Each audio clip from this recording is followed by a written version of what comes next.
কিছু মানুষ থাকে যাদের সাথে আমাদের রক্তের কোনো সম্পর্ক নেই, তবু তারা হৃদয়ের ভেতর চিরদিনের জন্য থেকে যায়। আজ কাহিনীর সুরে শুনুন রবীন্দ্রনাথ ঠাকুরের এক হৃদয় ছোঁয়া গল্প, কাবুলিওয়ালা। গল্পটা ভালো লাগলে চ্যানেলটা সাবস্ক্রাইব করে আমার সাথেই থাকবেন।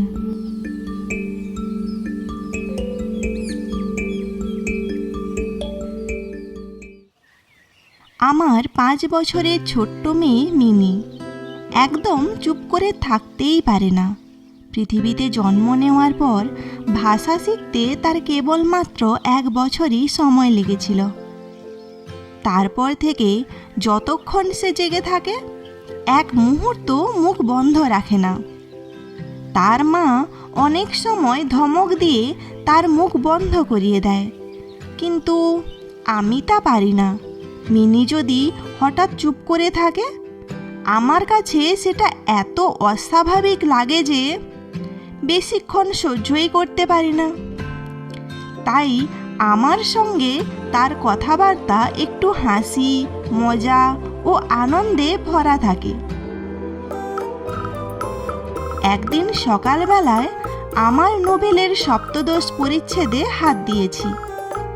এমন সময় মিনি এসেই শুরু করে দিল, বাবা, রামদয়াল দারোয়ান কাকের কৌয়া বলছিল, সে কিচ্ছু জানে না। না, আমি পৃথিবীতে ভাষার নানা রকম ব্যবহার সম্পর্কে তাকে বোঝাতে যাচ্ছিলাম। এমন সময় সে দ্বিতীয় প্রশ্নে চলে গেল। দেখো বাবা, ভোলা বলছিল আকাশে হাতে সুর দিয়ে জল ফেলে, তাই বৃষ্টি হয়।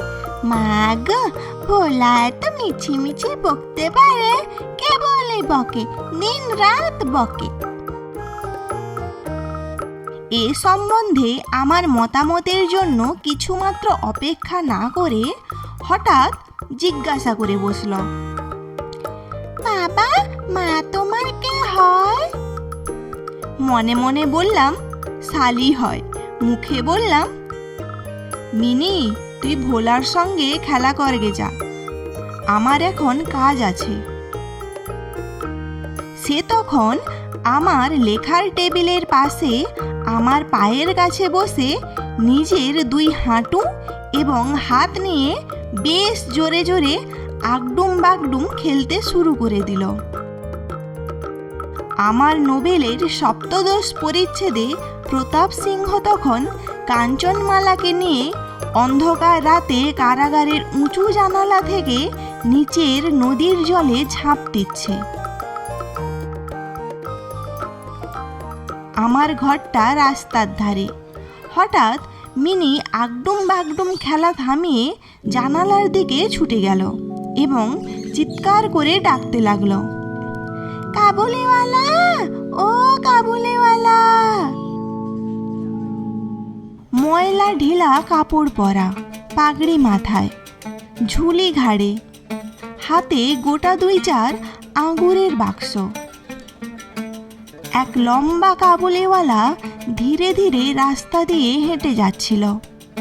তাকে দেখে আমার মেয়ের মনে কীরকম ভাব জাগলো তা বলা মুশকিল। সে বেশ জোর গলায় ডাকাডাকি শুরু করে দিল।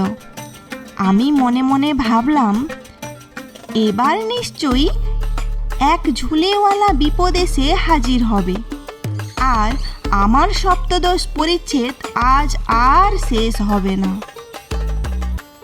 কিন্তু মিনির চিৎকারে যখনই কাবুলিওয়ালা হেসে মুখ ফিরিয়ে আমাদের বাড়ির দিকে আসতে লাগলো, তখনই সে এক ছুটে ভেতরের ঘরে দৌড়ে পালালো।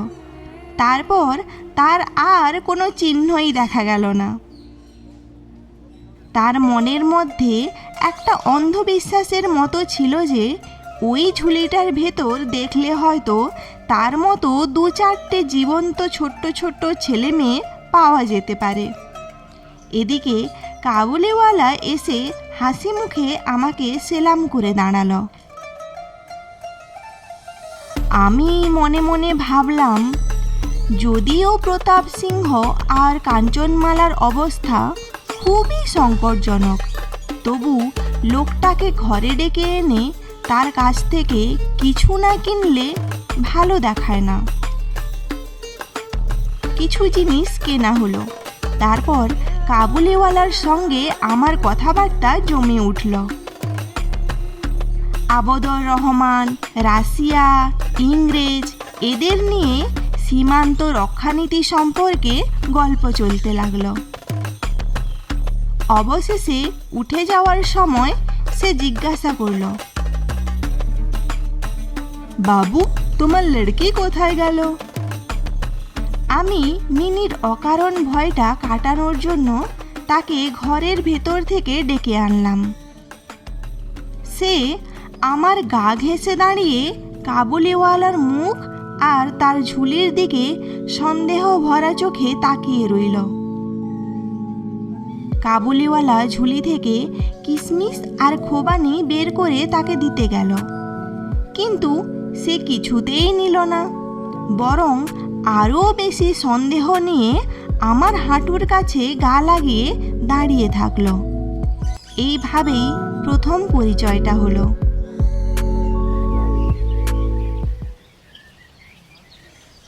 কয়েকদিন পরে একদিন সকালে জরুরি কাজে বাড়ি থেকে বেরোবার সময় দেখি আমার ছোট্ট মেয়ে দরজার পাশের বেঞ্চিতে বসে টানা কথা বলে যাচ্ছে, আর কাবুলিওয়ালা তার পায়ের কাছে বসে হাসি মুখে সব শুনছে, আর মাঝে মাঝে সুযোগ বুঝে নিজের মতামত ভাঙা ভাঙা বাংলায় জানাচ্ছে। মিনির 5 বছরের জীবনে বাবা ছাড়া এত ধৈর্য ধরে কথা শোনার মতো শ্রোতা সে আগে কখনো পায়নি। আবার দেখলাম তার ছোট্ট আঁচল ভরে গেছে বাদাম আর কিশমিশে। আমি কাবুলিওয়ালাকে বললাম, ওকে সব কেন দিলে? আর দিও না। এই বলে পকেট থেকে একটা আধুলি বের করে তাকে দিলাম। সে কোনো সংকোচ না করে আধুলিটা নিয়ে নিজের ঝুলিতে ভরে রাখল। বাড়ি ফিরে এসে দেখি সেই আধুলিটাকে ঘিরে পুরো 16 আনা গোলযোগ বেঁধে গেছে। মিনির মা হাতে একটা সাদা চকচকে গোলাকার জিনিস ধরে ধমকের সুরে মিনিকে জিজ্ঞেস করছেন, এই আধুলিটা তুই কোথায় পেলি? কাবুলিওয়ালা দিয়েছে। তার মা বললেন, কাবুলিওয়ালার কাছ থেকে আধুলি তুই নিতে গেলি কেন? মিনি কান্নার মুখে পড়ে বলল, আমি চাইনি, সে নিজে থেকেই দিয়েছে। আমি এসে মিনিকে তার আসন্ন বিপদ থেকে উদ্ধার করে বাইরে নিয়ে গেলাম।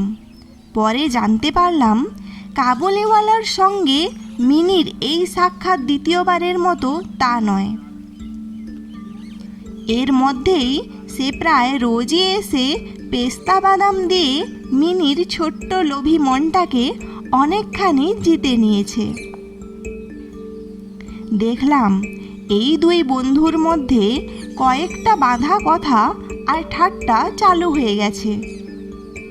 যেমন রহমতকে দেখা মাত্রই আমার মেয়ে হেসে হেসে জিজ্ঞেস করত, কাবুলিওয়ালা, ও কাবুলিওয়ালা, তোমার ওই ঝুলির ভেতরে কি আছে? রহমত তখন অকারণে একটু টান দিয়ে হেসে হেসে উত্তর দিত, হাতি। মানে তার ঝুলির ভেতরে নাকি একটা হাতি আছে। এই ছিল তার ঠাট্টার আসল কথা। খুব যে ভীষণ সূক্ষ্ম ঠাট্টা তা বলা যাবে না, তবু এই মজাটায় দুজনেই বেশ আনন্দ পেত। আর শরৎকালের সকালে একদিকে একজন বড় মানুষ, আরেকদিকে এক ছোট্ট শিশু, দুজনের এমন সহজ সরল হাসি দেখে আমারও বেশ ভালো লাগতো। এদের মধ্যে আর একটা কথাও চালু ছিল।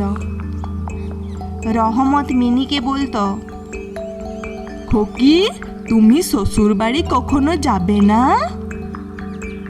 বাঙালি ঘরের মেয়েরা ছোটবেলা থেকেই শ্বশুর বাড়ি শব্দটার সঙ্গে পরিচিত থাকে, কিন্তু আমরা একটু একালের মানুষ ছিলাম বলে ছোট্ট মেয়েকে শ্বশুর বাড়ি নিয়ে সচেতন করে তোলা হয়নি।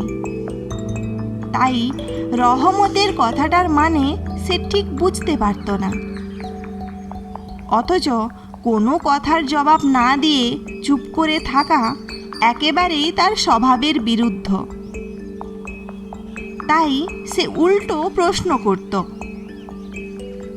তুমি শ্বশুর বাড়ি যাবে?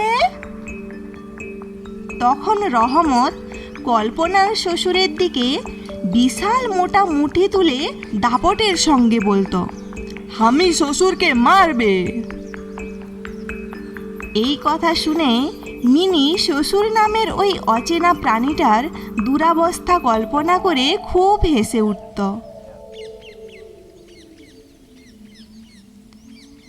এখন সুন্দর শরৎকাল। প্রাচীনকালে এই সময়ে রাজারা দিগ্বিজয়ে বেরোতেন।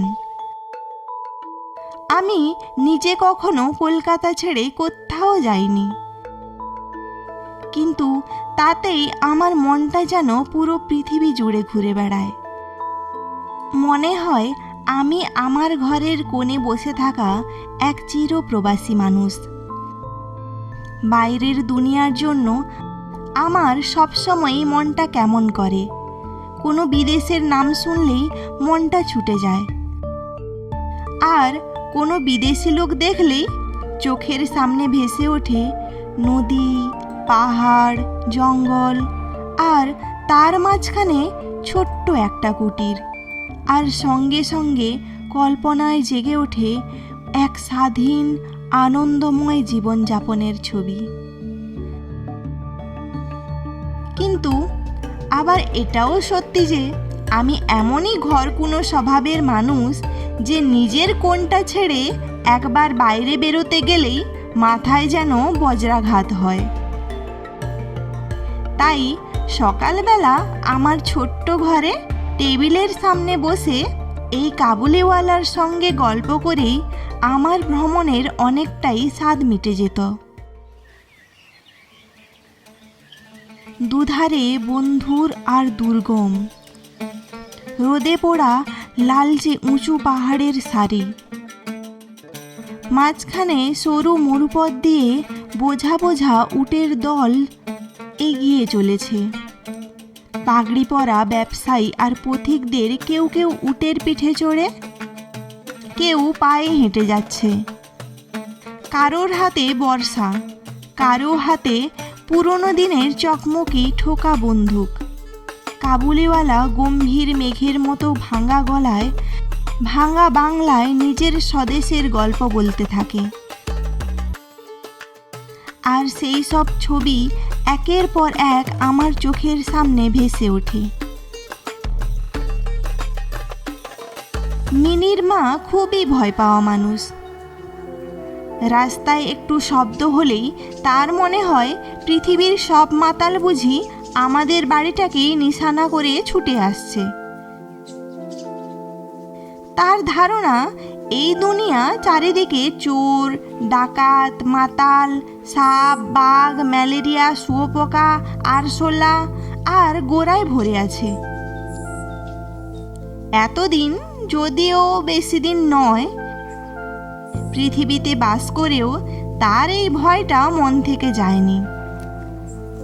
রহমত কাবুলিওয়ালাকে নিয়েও তিনি পুরোপুরি নিশ্চিন্ত ছিলেন না। তার উপর নজর রাখার জন্য তিনি আমাকে বারবার অনুরোধ করেছিলেন। আমি যখন তার সন্দেহটা হেসে উড়িয়ে দিতে চাইতাম, তখন তিনি একের পর এক প্রশ্ন করতে লাগলেন। কখনো কি কারোর ছেলে চুরি যায় না? নাকি কাবুল দেশে দাস ব্যবস্থা নেই? একজন এত বড় কাবুলির পক্ষে একটা ছোট্ট ছেলেকে চুরি করে নিয়ে যাওয়া কি একেবারেই অসম্ভব? আমাকে মানতেই হলো। ব্যাপারটা যে একেবারে অসম্ভব তা নয়, তবে খুব বিশ্বাসযোগ্যও নয়। সবাই সমানভাবে বিশ্বাস করতে পারে না, তাই আমার স্ত্রীর মনে ভয় থেকেই গেল। কিন্তু সে কারণে নির্দোষ রহমতকে আমাদের বাড়িতে আসতে নিষেধ করতে পারলাম না। প্রতি বছর মাঘ মাসের মাঝামাঝি সময়ে রহমত দেশে ফিরে যায়। যাওয়ার আগে এই সময়টা সে খুব ব্যস্ত থাকে সব পাওনা টাকা আদায় করার জন্য। তাকে বাড়ি বাড়ি ঘুরতে হয়, তবু তার মধ্যেও একবার মিনিকে দেখে যায়। দেখলে সত্যি মনে হয় যেন দুজনের মধ্যে কোনো এক গোপন ষড়যন্ত্র চলছে। যেদিন সকালে আসতে পারে না, সেদিন দেখি সন্ধ্যার সময় এসে হাজির হয়েছে। অন্ধকার ঘরের কোণে সেই ঢিলে ঢালা জামা পায়জামা পরা ঝুলি কাঁধে লম্বা মানুষটাকে দেখলে সত্যি হঠাৎ মনের ভেতর একটা আশঙ্কা জেগে ওঠে।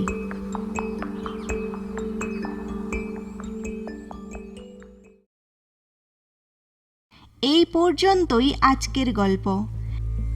কাবুলিওয়ালার এই যাত্রা এখানেই শেষ নয়। পরের পর্বে অপেক্ষা করছে আরও গভীর অনুভূতি।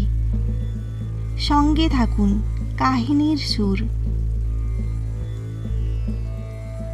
গল্পটা ভালো লাগলে চ্যানেলটা সাবস্ক্রাইব করে আমার সাথেই থাকবেন।